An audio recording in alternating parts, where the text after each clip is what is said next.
शरणं गच्छामि धम्मं शरणं गच्छामि संघं शरणं गच्छामि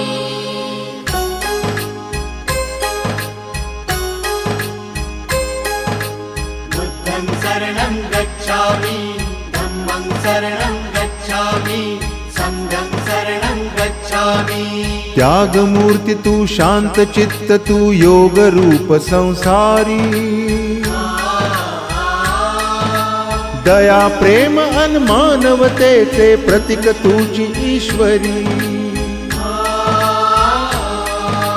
सिद्ध मूर्ती सिद्धार्थ गौतम सकलांचा स्वामी